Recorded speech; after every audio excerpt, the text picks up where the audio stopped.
Hey there folks, today I'm going to be showing you how to fully dismantle your Titan rivet gun. Now this rivet gun is the 15052 model, and you may need to take this fully apart. I made a video recently where I took it apart to get a stuck pin out, so you also want to take it apart once in a while, make sure you clean it all up and oil it, make sure everything's all good.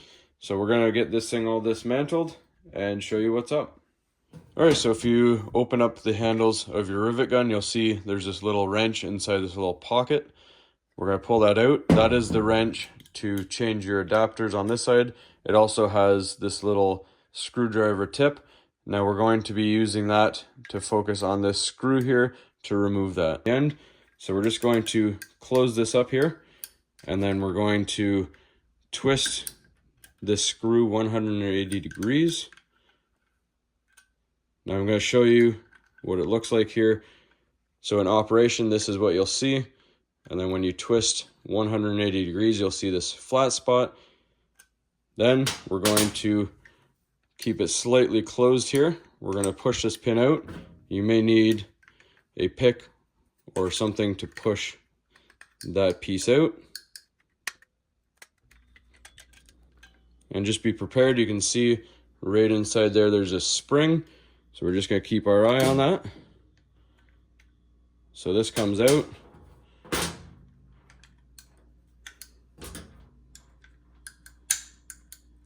Our pin then follows.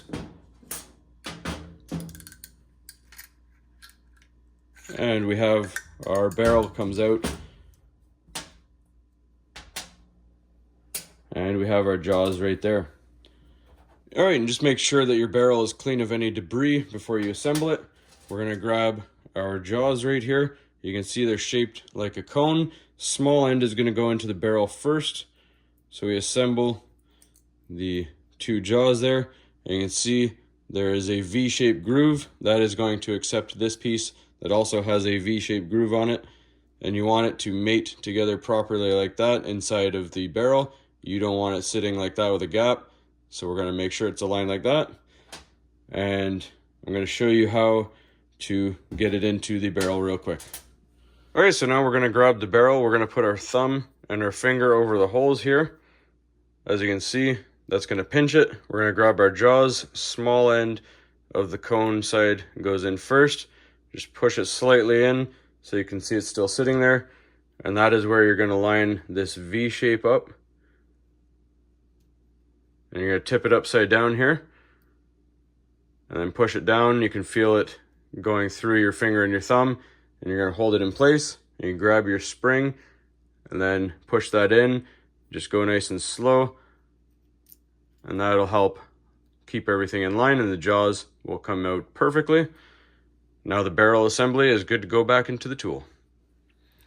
Alright, so for this next part, I like to have the tool in the locked position. It's easier on your hands and it lines the hole up nicely to receive the barrel and the pin. So we're going to slide the barrel in. Once this hole gets lined up with this, we are then going to drop our screw pin inside. So that'll hold it in from dropping in. Then I like to also grab a center punch, or you can use a pen, it's up to you. And that's the other reason why you want to have this closed. It'll take tension off the spring, make it easier. So we push that spring down inside, and then we're going to push this with our thumb at the same time. When I let go of this, you may have to go a couple times down. That'll pop into place.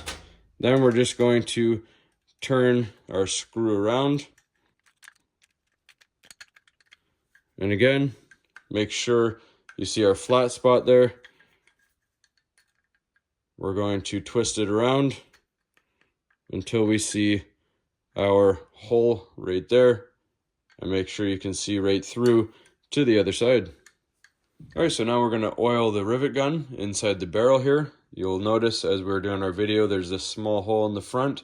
Now that's where you're going to spray your oil into. I like to use some WD-40. It's a good solvent and a good lubricant. Now, I like to wait till everything's all back together, because if you do it before it's back together, the oil on your hands makes it harder to handle the small parts. So with the tool closed, we're just going to stick our straw with our oil in there and give it a few spritzes there. Open it up, give it a few pumps. It'll start to drip a little bit, and after a few pumps, I like to give it a couple more sprays. And same thing again, pump it.